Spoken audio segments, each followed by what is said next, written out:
Hello everyone, today we have new video review and this time we are going to talk about fresh release from Miniart. This is a kit in 1/35 scale which copies T-34/85 and this is a version from plant 112 from spring 1944, and the main feature of this kit, I would say, it's this. So we have interior kit here, and it means you will get exactly the same stuff. And inside, what you will see here in this video review, this is a commercial sample, that's what I was saying. And we have really beautiful box art here. I really like what is depicted here. Box size is, I would say, typical for this brand. Here you can see comparison with my hand, and it is really heavy, surprisingly heavy for a kit in 1/35 scale. And kit number is 35294, so let's check it closer. First of all, we take a look at what is printed on the sides, because here you'll find all the markings which are included into this kit. So even though this is an interior kit, we still get 6 markings out of the box, and this is really cool because it will give you some choice, and I'm sure that some of these markings will be attractive for you as well. By the way, here on the opposite side you can see some safety advices, address of the manufacturer, and that's pretty much all. So let's open it. It's a top opening box, and here we have all frames packed together, and you can see the amount of these frames. So there are plenty of them. It's filled up to the top, so it's better to check the, let's say, condition of these frames if you have a chance, if you are getting it in some model shop. But to me it arrived completely intact, even though our post is not that famous for handling things carefully. So all the sprues are supplied in a sealed plastic bag, and that's what I'm going to do, is to open this plastic bag in order to see what is actually supplied in this set. So just give me a second to cut through it. In the meantime, let me remind you that you can support us with a small donation. There is a special support DSV button on our website on the desktop version, and it's really easy and quick, and of course all donations will be handy in order to get some new kits to be reviewed, or maybe to get a better photo and video equipment which will improve the quality of these videos and photos which are published on our website. Okay, I'm removing this plastic bag. So we have another plastic bag in this plastic bag, but we will check it a bit later. I would like to start with this small envelope with Miniart logo. It is usually used for PE threads, and this kit is not an exclusion from such rule. So if I place it here, you understand what I'm talking about. So we have a small PE thread, and it is unpainted. We have various parts here, not only for external features but also for some internal details. And these are really tiny bits. Here you can see comparison with my fingertip, so it's better to use some tweezers in case you would like to get them into the right spot and avoid any accidental loss of such tiny pieces. Next, we continue with a sealed plastic bag with clear plastic sprue and also decals. So again, I need a second to cut through it, and we will check decal sheet and clear plastic frames. So first of all, the decal sheet is printed in decograph, so there is nothing to worry about. Maybe I'll close the camera a bit and remove the dust, and here you can check it. And so we also have some dials for interior, which is also cool, and overall printing quality looks nice, so there is nothing to worry about. We also have 2 identical plastic frames for clear parts, so I will show you on one because of this reason. So here we have various periscopes, lenses for headlamps and taillights. Everything looks cool, but there are no, I would say, masking templates or masks themselves installed or included into this kit, so you will have to cut everything with your own hands, and it might be a bit tedious work. Okay, next we start with gray plastic sprues. and it will be quite interesting, so get your popcorn, or I don't know what you are eating when watching such reviews, but it will be quite a long review. So we are going to start with this large frame. I would say it's one of the biggest in this kit. Here we have top hull cover, we also have the turret ring, we have side panels for the lower hull section, and also these separately molded hatches, which might be handy in some diorama projects. So everything looks cool, and if you flip it over this frame, you can see that there are also some guiding elements inside, even though, well, this is an interior version, but these parts will be actually used in order to align all the panels together. And here you can also note this special, let's say, thinned out spots, which has to be drilled out in case you would like to place something on the hull. Okay. So we can move on to the next plastic sprue. This one is dedicated to some of the interior bits for the lower hull section, and that's exactly what I was mentioning. So we have various walls and also some minor bulkheads, if we can call them so. So they will be included also on the lower hull section. Everything looks cool, so it's just a matter of careful installation. Keep track of the alignment, because it will be really important, considering that whole lower hull section is getting assembled out of separate panels, so it might be a bit tricky for some maneuvers. And here you can check these parts from the opposite side. Okay. So what is next? Next we have interconnection between two sprues, and now I'm trying to remove it because it seems like they got stuck between each other. Okay, now I have them separate. So here we have again some parts for interior. I suggest we start like this. So here you can see some parts for the fighting compartment, and everything looks cool, but these parts, in some cases, they're really tiny, and they might be tricky not only to install but also to handle and separate them. So be careful with this stuff. Maybe I will zoom in even further so that you can see what I'm talking about. So here we can see some of these parts, and as far as you can see, molding quality is good even on the thin elements. So it's just a matter of careful assembly of all this stuff together.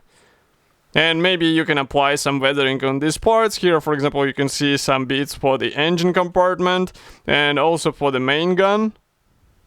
And still it looks, I mean, considering the fact that it is supplied as a standard plastic kit features, it looks gorgeous.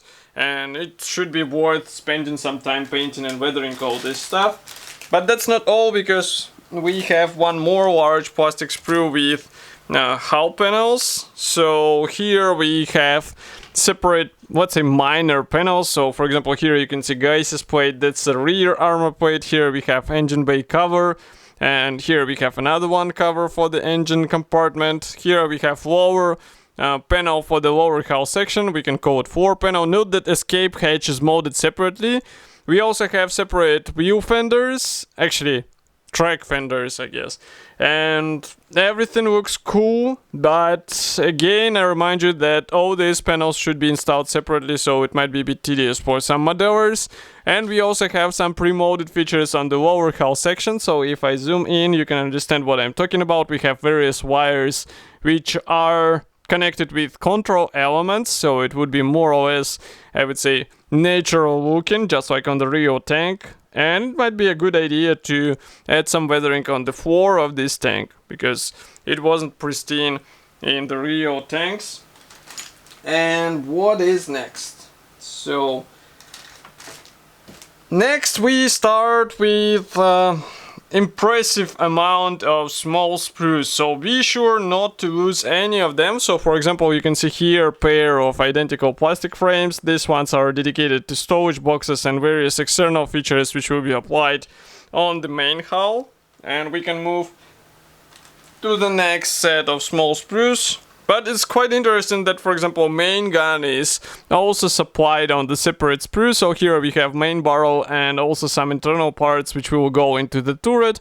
It's really cool that main gun is molded as a single piece part. It means you won't have to waste your time trying to glue two hulls together, and it might be also a good addition for the out-of-the-box version for modelers who don't want to spend extra money. That's definitely a good choice. Okay. Next, we continue again with two identical plastic frames. Here we have various minor elements for the external, I would say for the hull details. So as you can see, we have railings and also spare tracks. Next, we continue with few tank parts.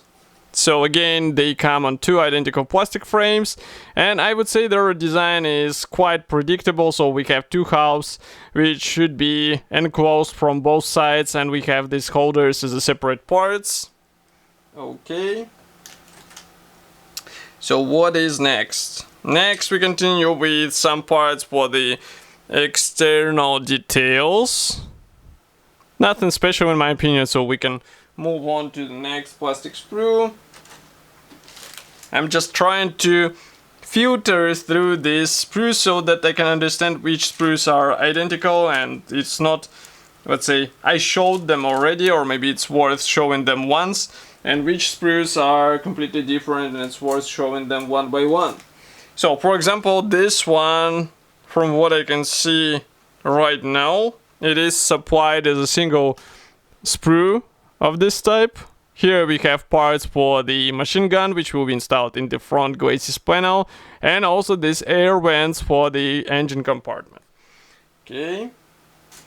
Next we continue with another, I would say, exclusive sprue, which is dedicated to engine compartment.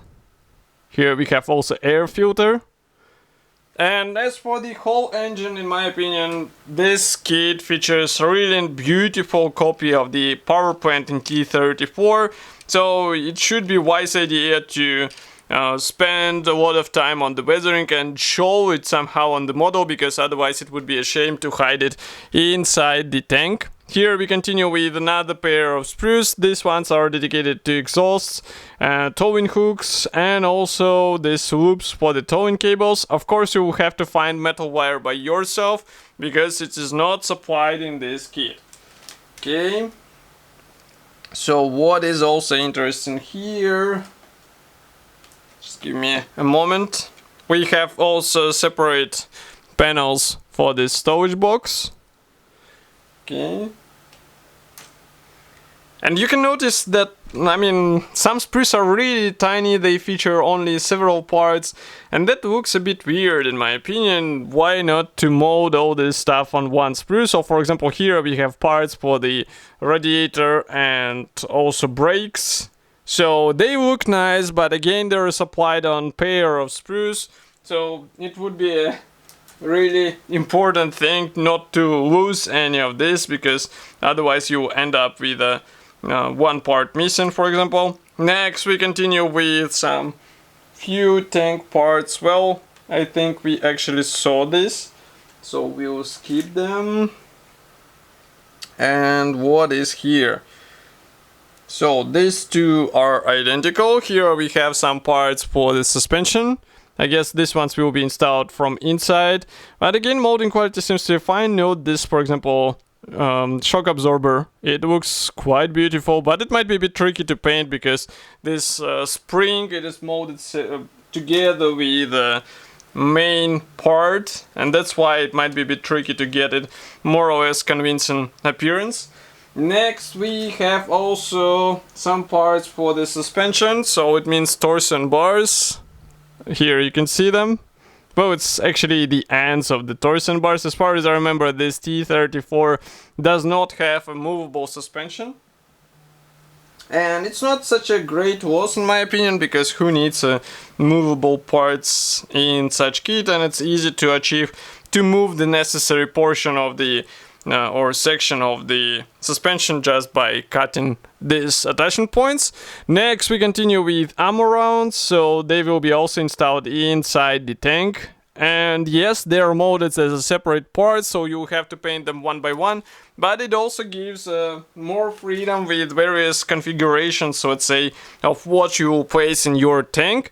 Next we have slightly bigger frame, so this one is dedicated to turret parts. Here we have all the necessary elements. These ones are actually the internal plates. As you can see, they feature some pre-molded details because they could not be molded on this single piece cover, and I'm glad to see such parts division because this part will be actually a better looking because it comes as a single piece part, and we have really nice custom surface here, and all these welding seams, they look beautiful, so they will be even better looking when you apply some weathering on them. Next we have one more sprue with parts for the engine compartment. Again, a lot of interesting stuff, and it will look even better in the finished state because from what I remember in my SU build from Miniart, it was really beautiful because you get all the minor features and they get replicated in a, I would say, more or less detailed way, so you get it as a standard bonus for the plastic kit, so definitely consider exposing it somehow. Next we have the final large plastic sprues, so here we have engine parts. That's the first sprue, and you can see with your own eyes this engine is really good, maybe that's why it was also released as a separate kit. And here we continue with more parts for the fighting compartment. Okay. And by the way, few tanks were also there. So that's all for the large plastic bag, but we also have this plastic bag which features minor sprues, and it somehow tore apart on the seam, so that's why maybe it will be easier to remove several sprues and show them all to you. So just give me a second. We have here another version of the glacis plate. I'm not sure if this one will be used in today's version, but here you can see what we have inside. We have these pads pre-molded, which is really nice touch. Next we continue, so let's zoom in first. So we continue with idlers. Here they are, really tiny parts, and here you have to combine two together, but it's not a difficult task in my opinion. Next we have tensioners, which are also supplied as a assembly out of several parts. We have guiding elements here inside. As you can see, we have to combine these pins in order to get the right alignment, so there is nothing to worry about that you have these circles misaligned. Here we have front caps or face caps for the road wheels. Again, nothing special, even though they're molded separately.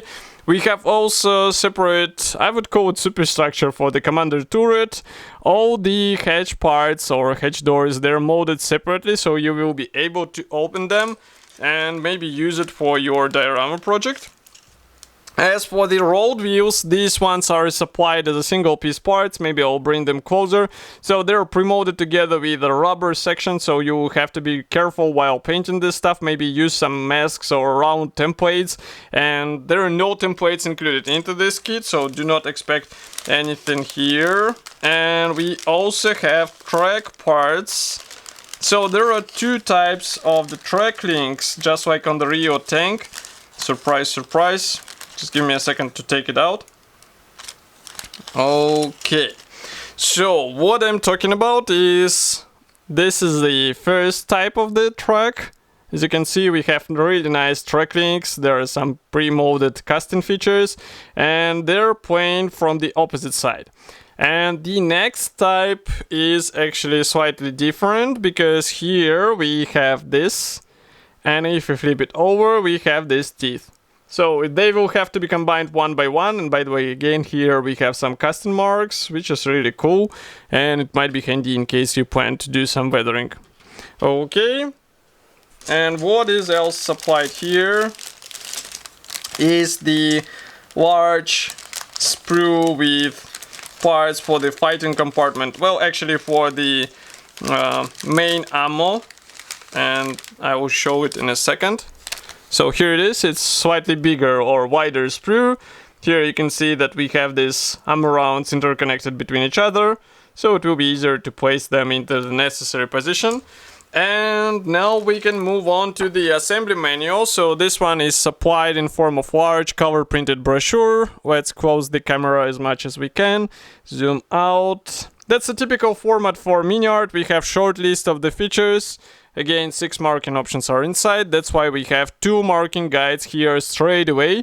Next we continue with the parts map. Small note is that Miniart does not show which parts are unused, so be careful and keep track of which parts should be used. Assembly process starts with the lower hull section, so here we have to combine separate panels together, and by the way, here you can see parts from the last sprue. Next we continue with control elements in the front part of this hull fighting compartment. We continue with the driver's seat assembled out of several parts. So again, in this fighting compartment, it might be a good idea to get some weathering, especially if you plan to show it somehow on the finished kit.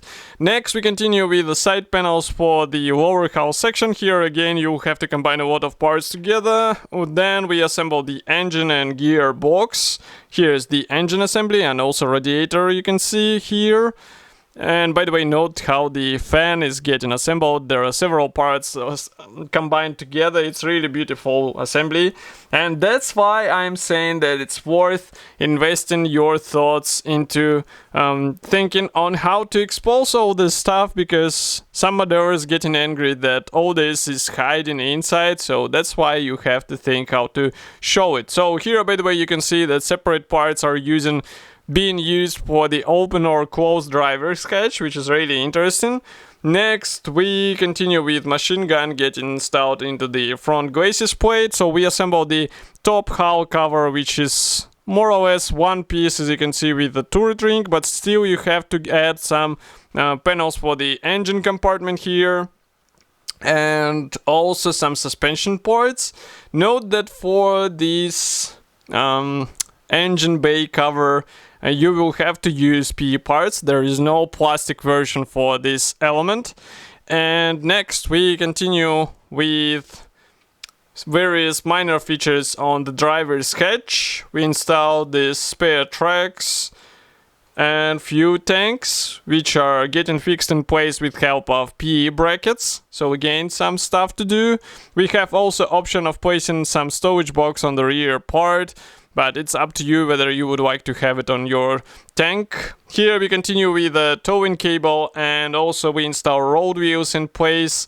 So again, each road wheel will have to be glued out of 3 parts. And tracks, here we have to combine 36 and 36 parts of 2 types, as you remember. And only then, on step number 74, we start assembling the turret, which is also nicely detailed. And here I'm not sure how to show all this stuff, so it's up to you to, let's say, invent some way how to expose all these things. As you can see, a lot of parts are copied, and you get it as a standard feature, not as something you have to buy extra. And I'm sure that some modders will like such attention to small features. And here we finish with installation of the main barrel and also installation of the turret on the main hull. So next we have third and fourth marking option from 1944, and here we have fifth and sixth marking option from 1944 and 1945. This one is even in the winter camouflage, I would say, somewhat looking as a winter camouflage. So this kit should be already available. You can get it on Modelimix webshop, for example. Of course, I will be happy to hear your opinion about such release. Do not forget to write it here in the comment section below.